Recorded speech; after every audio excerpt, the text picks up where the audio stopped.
are the challenges, generally speaking, facing women who experience chronic illness? And is there a gender bias in terms of treatments and the way that women are treated by the establishment generally when they present with chronic illness? I always assume like we're in the 21st century. Aren't we like beyond this already? We all talk about equality.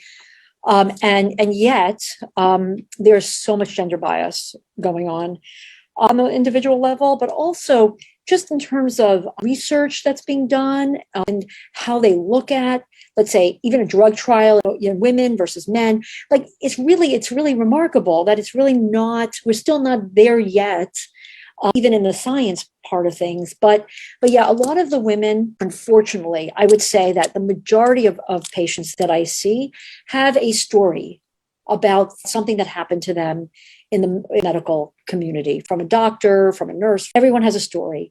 And that's trauma. That's medical trauma. This shapes how their body heals, how their mast cells react.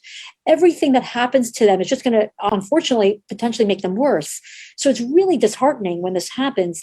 But many of them thought they, assume that they're making it up, they're exaggerating, they're histrionic. There is that assumption that women are potentially making things up. I don't know where it came from, but the bias that gets carried through. And it's really a problem.